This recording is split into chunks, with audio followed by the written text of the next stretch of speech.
Il est 20 h à Malabo en Guinée équatoriale. C'est la même heure à Libreville au Gabon. C'est l'heure de votre journal. Voici les titres.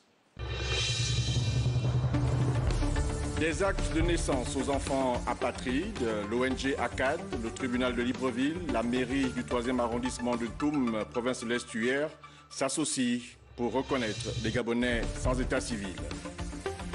Des bourses allouées aux étudiants gabonais suspendus par la NBG, l'agence veut rationaliser les dépenses de l'État liées à cette aide. Le reportage portera la griffe d'Annick Onkassa. Enfin, au titre des célébrations du jour, la journée internationale de la non-violence. En l'absence de manifestations officielles, la rédaction de Gabon Première s'est penchée sur le concept et l'historique de cette journée. Mesdames, Messieurs, bonsoir. Votre 20 h, c'est maintenant sur Gabon Première. Conseil des ministres ce matin à la présidence de la République. Le tour des tables, comme à l'accoutumée, était conduit par le chef de l'État Ali Bongo Ondimba. Le point de cette actualité avec Bienvenue Minko et Bartel Boisse. Le Conseil des ministres tient ses assises. En cette journée particulière, les membres du gouvernement à tour de rôle arrivent au palais présidentiel. Dans la foulée de la rentrée des classes 2019, le président de la République qui dirige la séance ce jour marque à nouveau son intérêt à poursuivre et renforcer le processus de développement durable du Gabon.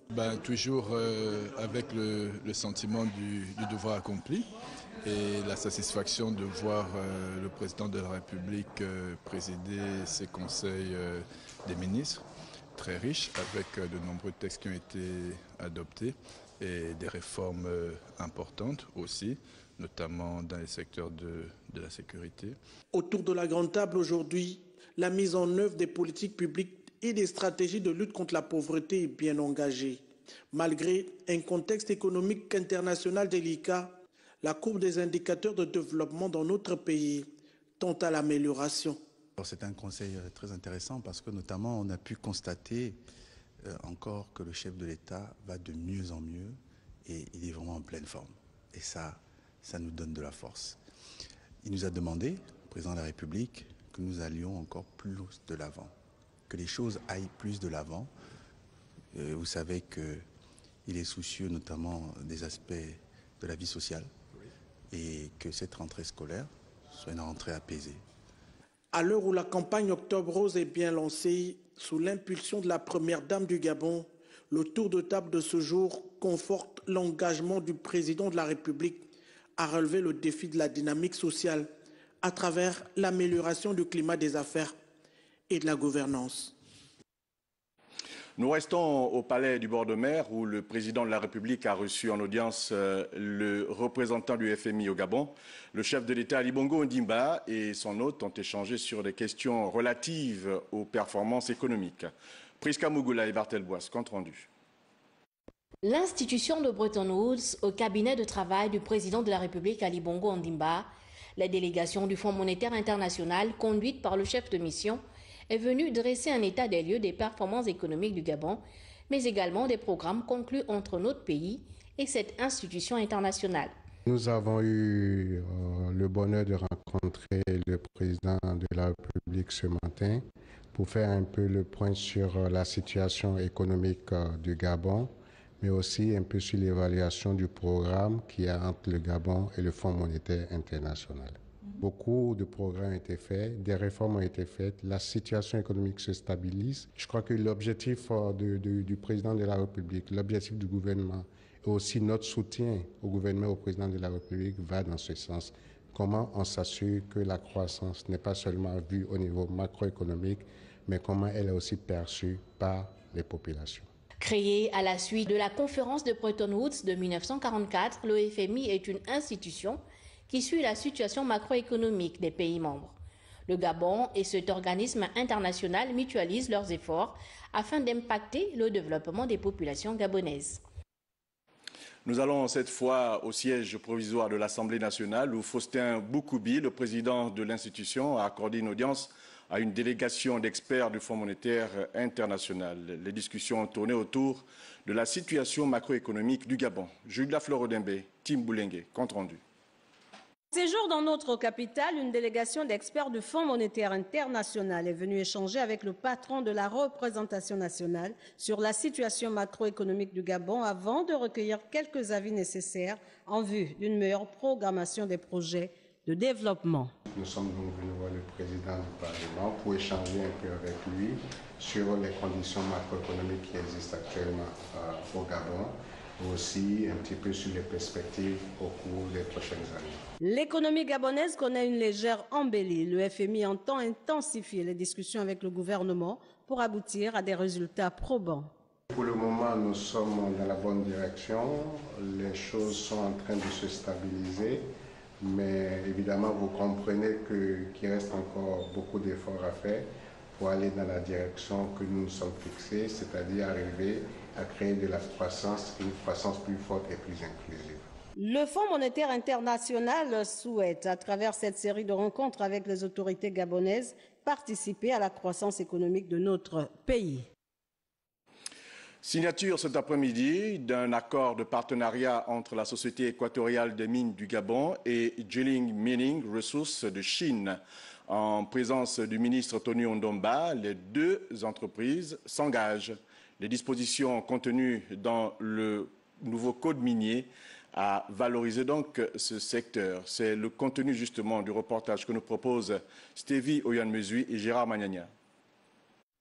La volonté des autorités gabonaises de valoriser davantage le secteur de l'or se matérialise avec cette signature de partenariat entre la Société équatoriale des mines et Jiling Mining Resources. Le respect de la législation en vigueur est clairement marqué dans le contrat de partenariat avec Jiling Mining Resources. Qu'on a dans ce partenariat, c'est le contrôle effectif de l'État gabonais à travers la Société équatoriale des mines, des opérations effectuées par cet opérateur au niveau local. Le texte, paraphé ce jour, obéit aux dispositions du nouveau code minier, notamment le décret 237, qui stipule que l'or est une ressource stratégique. Le Guévindo est ainsi mis en exergue.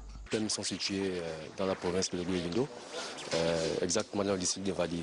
C'est des permis, chacun a une superficie respective de 47 km² et 49 km².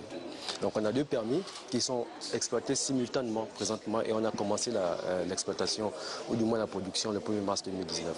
Mieux contrôler la production de l'or permettrait sans nul doute d'améliorer la contribution de ce secteur dans l'économie nationale, surtout au moment où le Gabon opte pour la diversification de son économie. C'est une vraie avancée pour nous et ce sera aussi l'occasion de pouvoir permettre à Société équatoriale des mines de davantage renforcer son expertise dans le secteur, mais de s'assurer aussi que lorsque nos ressources sont exploitées, elles le sont de la façon la plus efficace et la plus efficiente possible afin de contribuer réellement à la promotion de notre économie nationale. Aujourd'hui, avec Jiling Mining Resources, demain, d'autres entreprises opérant dans le même secteur seront soumises au respect des normes en vigueur en République gabonaise. Activité des membres du gouvernement toujours. Justin Ndoundangoy, le ministre gabonais des Transports, vient de procéder au lancement de la cérémonie relative aux auditions de 4 partenaires étrangers et gabonais choisis après appel d'offres pour la numérisation des documents de transport au Gabon. La présentation des postulants avec Gabriel Guillain-Lemami et Pierre Claverella de notre rédaction. La numérisation des documents de transport en République gabonaise se concrétise avec notamment ces auditions de 4 partenaires retenus pour poursuivre ce projet après appel d'offres et examen des projets par la commission de suivi des projets mis en place par le ministère des Transports il y a plusieurs semaines. Lors du sommet, du moins de la rencontre organisée par Business France, du côté du Sénat, Sénat français, on avait déjà procédé à l'audition de plusieurs sociétés, notamment des sociétés belges, des sociétés marocaines et des sociétés françaises qui étaient intéressées par la numérisation des documents de transport. Donc aujourd'hui, les 4 qui sont retenus sont les 4 qui, à notre avis, présentaient plus ou moins les solutions adaptées au contexte gabonais. Les 4 solutionnaires en provenance d'Europe et du Gabon devront, au cours des auditions, présenter ce qu'ils sont à mesure d'apporter à l'administration gabonaise pour numériser et protéger le transport au Gabon. Nous avons un besoin qui est là, c'est celui de numériser les documents de transport. Derrière cette numérisation, c'est la statistique. Savoir combien de cartes grises nous avons en République gabonaise, combien de permis de conduire nous avons en République gabonaise, combien de véhicules nous avons en République gabonaise. Les recommandations issues de ces auditions seront soumises au Conseil interministériel pour examen et validation. Le volet société à présent, avec cette vaste opération de nettoyage dans les communes de Libreville, Akanda et Ovendo, dénommée Libreville Propre. Cette action œuvre de la plateforme Flash Nettoyage est coordonnée par le Haut Conseil de l'Environnement. Les détails dans ce reportage de Lydie Mouélé, de Patricia Lydie Mouélé. Les images sont de Gabon 24. C'est pour rendre l'environnement plus sain que les membres de Flash Nettoyage, structure qui œuvre dans la lutte contre l'insalubrité, procèdent au nettoyage des rues, des quartiers, y compris de la plage. Cette opération Libreville Propre concerne toutes les communes. Nous venons renforcer déjà Agli qui le fait, mais ce n'est pas vraiment suffisant. Donc le Haut Commissariat à l'environnement nous a aussi demandé de mettre aussi un accent au bord de la plage, mais nous sommes aussi dans les autres artères de la capitale. Cette action est saluée par les riverains qui déplorent tout de même l'incivisme de certains citoyens. Une très bonne chose, ça fait du bien de passer par ici, que quand je regarde de gauche à droite, par-ci, par-là, je ne vois aucun ordure. Donc c'est ça, ça fait du bien. Cela ne peut qu'être quelque chose de salutaire et d'encourageable, dans la mesure où les questions d'environnement sont d'actualité. Cette opération de propreté est coordonnée par le Haut Conseil de l'Environnement qui a fait de la lutte contre l'insalubrité son cheval de bataille, tout en appuyant les structures qui contribuent à rendre l'environnement plus salubre. Le Gabon, à l'instar de la communauté internationale, a célébré ce jour la journée mondiale de la non-violence. Aucune activité à l'ordre du jour sur le plan officiel. Toutefois, notre rédaction s'est penchée sur ce concept.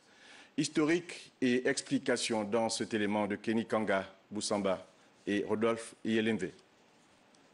La non-violence, une réponse positive, pacifique à un acte de violence. C'est aussi l'expression de ce qui est vivant en nous, comme nos sentiments et nos besoins. Une demande concrète, de manière fluide et bienveillante, pour éviter de transformer une frustration, une injure ou un conflit en une situation de guerre. Bref, autant de résolutions pour définir ce qui aujourd'hui peut apparaître comme un concept rassembleur. Le 2 octobre, cette date marquant l'anniversaire de naissance de Gandhi, figure emblématique de l'indépendance indienne et pionnier de la non-violence, a été choisie par l'Assemblée générale des Nations unies en 2007, faisant de cette journée une célébration de type civil. La non-violence, un art de vie, un mode d'expression qui facilite la communication, les relations humaines et la paix, gagnerait à être adopté et appliqué par les citoyens et les politiques dans un monde souvent en proie de conflits armés, guerres civiles, échafaudages et autres formes de violence pour diverses raisons. La philosophie tirée des Saintes Écritures dans le livre de Matthieu, portée par plusieurs leaders à travers le monde, à l'exemple de Gandhi, Martin Luther King ou encore Nelson Mandela, offre la possibilité de créer des relations humaines plus épanouies et enrichissantes, pouvant aider à prévenir et résoudre toutes sortes de désaccords. Remettre des actes de naissance aux enfants apatrides, l'initiative de l'ONG ACAD en collaboration avec le tribunal de Libreville et la mairie du 3e arrondissement de Toum, nous sommes dans la province de l'Estuaire. Cette opération, disais-je, a démarré ce matin et s'achève le 2 novembre prochain. D'autres détails de cette actualité avec Charles Obamondo et Médard Ngueng. C'est une question cruciale qui intéresse au plus haut niveau l'ONG ACAD.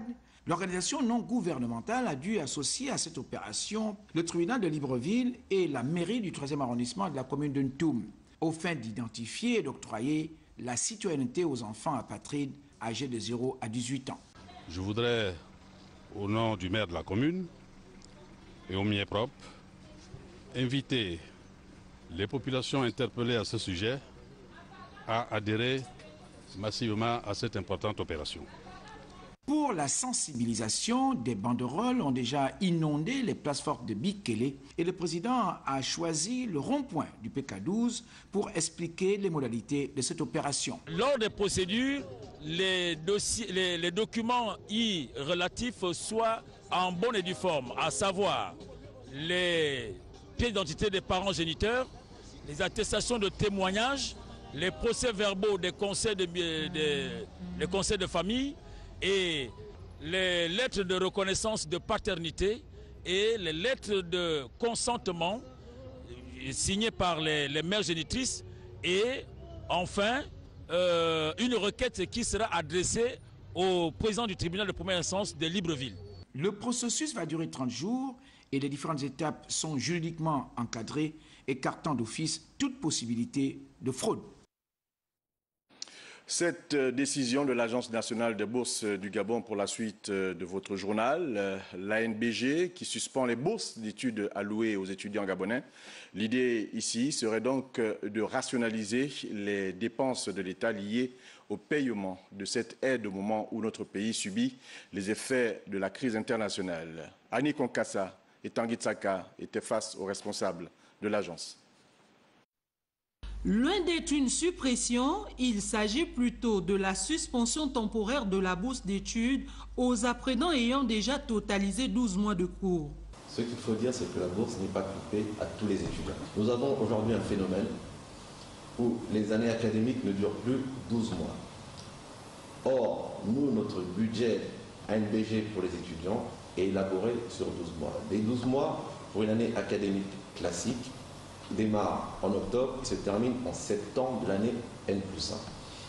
Depuis 5 ans, certaines facultés et grandes écoles du Gabon voient leurs années académiques glisser sur 3, 4, 5, 6, 7, voire 8 mois en plus. Pour minimiser les effets pervers, notamment les bourses indûment perçues, orientations non respectées, les étudiants absents des procès-verbaux et ayant 0 crédit, l'Agence nationale des bourses du Gabon étudie différentes stratégies. Il s'agit pour nous aujourd'hui d'assainir le fichier des étudiants. Pourquoi? Parce qu'à côté de ces années qui glissent, nous observons un autre phénomène où il y a des étudiants qui sont inscrits à l'UOB, dont les parents perçoivent la bourse ici, mais qui en réalité apprennent à l'étranger ou dans les établissements privés. Pour nous, c'est une réorientation non autorisée qui donne lieu à une suspension de bourse. Mais pour qu'on se rende compte de cela, il faut qu'on voie le fichier et qu'on vérifie. Le renouvellement de la dite allocation d'études sera désormais effectif après la transmission des résultats de fin d'année académique. Et puis, dans le cadre de la rentrée académique 2019-2020, le député de la Haute-Bagno, province de la Nyanga, Edgar Anissé Mbumbu Miyaku, a reçu en ce début de semaine les bacheliers de la localité de Ndindi. L'idée était donc de les féliciter quant aux résultats obtenus lors des examens de l'année dernière. Le reportage de Cyril Bertrand-Galeko et Gérard Magnagna. C'est un élu de la 13e législature, visiblement enchanté de recevoir les fils et filles de sa circonscription politique à la suite de leurs derniers exploits réalisés lors de l'examen du baccalauréat session 2019. Le député de la Haute-Bagno dans la Nyanga, par ailleurs ministre d'État à l'Intérieur et à la Justice, tout en prodiguant des sages conseils à ses étudiants dans les choix qu'ils auront à faire après leurs études, n'a pas hésité de soutenir ces derniers à travers l'octroi de ces ordinateurs dernier cri, outils essentiels pour le démarrage de leur scolarité, leurs différents travaux et recherches. Nous étions chez le ministre d'État et ce dernier nous a reçus en signe de reconnaissance puisque nous sommes des nouveaux bacheliers de notre très grande, autrement dit si belle localité Ndindi, et nous avons été sollicités par le ministre d'État afin que nous puissions être là, afin de nous féliciter sur le travail bien fait, car il y a longtemps que Ndindi a pu avoir tout un panel de bacheliers. Donc nous disons tout d'abord merci au ministre d'État parce que nous avons été bien reçus et nous prions que le bon Dieu lui comble toujours de bénédictions.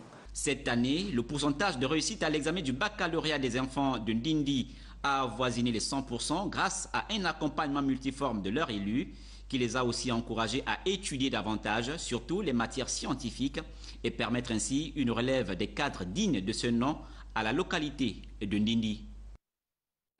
En tout cas, c'est une très belle initiative. Le CIPROCOM, le syndicat des professionnels de la communication, a tenu ce matin une assemblée générale avec sa base. Parmi les points évoqués, la destination des fonds générés par la redevance audiovisuelle et la publicité. Écoutons à cet effet Olivier Makaya, le président du CIPROCOM, au sortir de cette rencontre.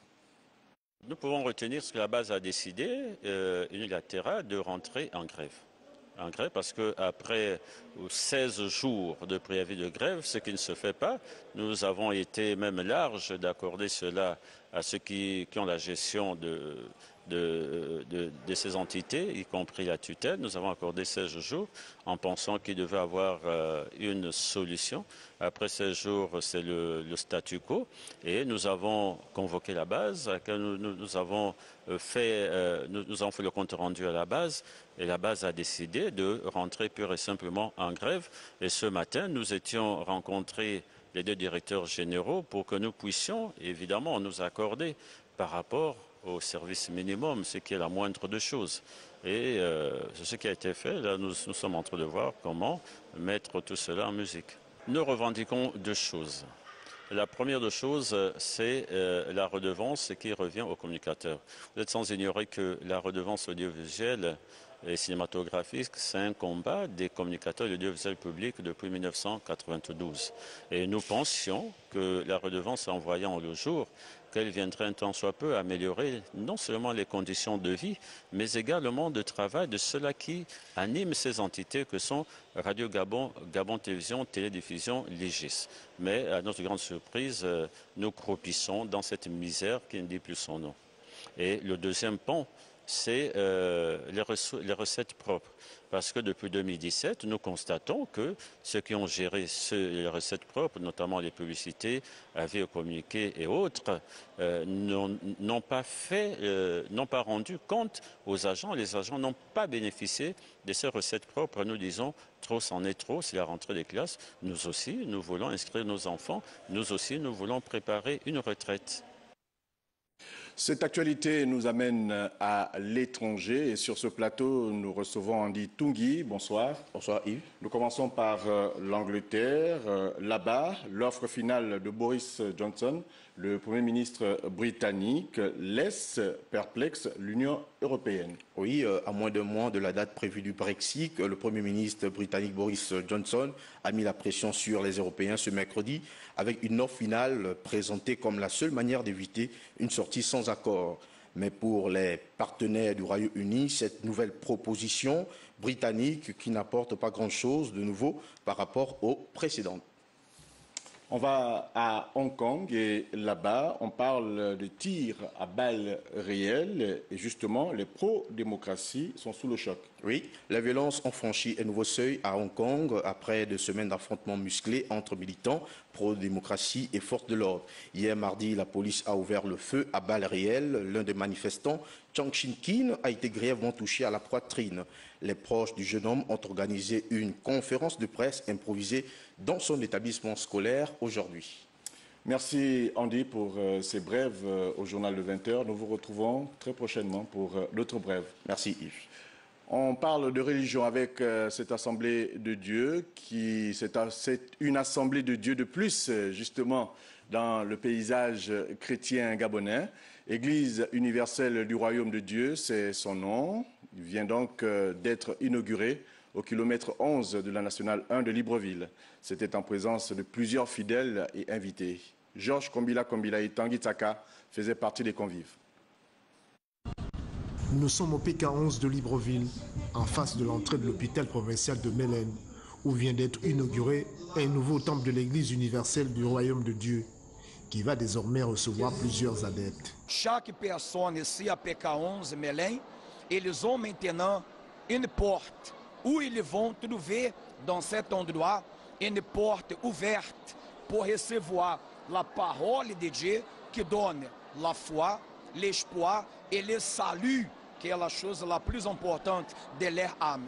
Que Dieu puisse bénir les fidèles davantage et notre souhait est vraiment aller de plus en plus dans d'autres quartiers, dans des provinces et dans d'autres villes. Quelques autorités et fidèles ayant pris part à cet événement ont apprécié l'initiative. Je suis très content que l'église universelle puisse venir mettre une grande église comme ça dans les PK. On était vraiment dans la chaleur. Maintenant qu'aujourd'hui on a trouvé une église comme ça, là, vraiment, ça me fait plaisir. Aujourd'hui, vous voyez un investissement de ce modèle. Vous croyez que c'est tombé du ciel comme ça? Non, ce sont les offrandes, les dîmes des fidèles. Et je ne peux qu'être ravi. Construit en 18 mois, le bâtiment compte 2 appartements, une salle de conférence ainsi qu'une bibliothèque. La note de sport de ce journal avec le directeur général de l'Office national du développement du sport et de la culture qui a reçu cet après-midi le sélectionneur national des Panthères du Gabon. Au menu, programme du 11 national et le passage en revue du contrat de Patrice Neveu. Compte rendu Charles Ogoula et Gérard Mindou.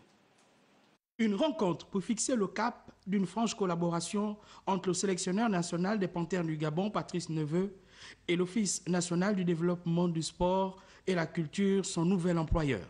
Ma position est dans ce soutien, je dirais, pour l'accomplissement de ma mission, qui, vous savez, ô combien importante pour la nation gabonaise. Plus précisément, le sélectionneur est sur ses résultats, mais le soutien est énorme, je dirais, pour pouvoir prétendre réussir. L'Office national du développement du sport et de la culture vient en appui aux fédérations sportives et associations culturelles et sportives. Son directeur général a rassuré Patrice Neveu de la volonté de l'exécutif gabonais à mettre tout en œuvre pour le bien-être des Panthères du Gabon afin d'obtenir des résultats positifs. Pour moi, la chose la plus importante, c'est l'état d'esprit des joueurs. À savoir qu'ils viennent ici en ayant en tête qu'ils viennent pour se battre pour le vert jaune bleu, pour se battre pour tous les citoyens gabonais. Moi, le premier, et le président de la République aussi, nous aimons le sport. Néanmoins, nous voulons que notre équipe gagne et que le vert jaune bleu soit en haut. Je préfère une équipe qui perd et qui monte le maillot et dont tous les Gabonais sont fiers, que l'équipe qui gagne des matchs et dont la cohésion n'est pas certaine. C'est ce que j'ai voulu dire à M. Neveu et je suis content car il est sur la même longueur d'onde que moi.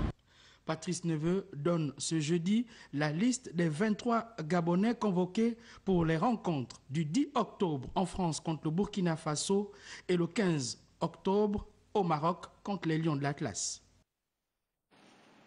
C'est ici que prend fin votre 20h sur Gabon Première. Mais avant de nous quitter, l'envie était trop forte.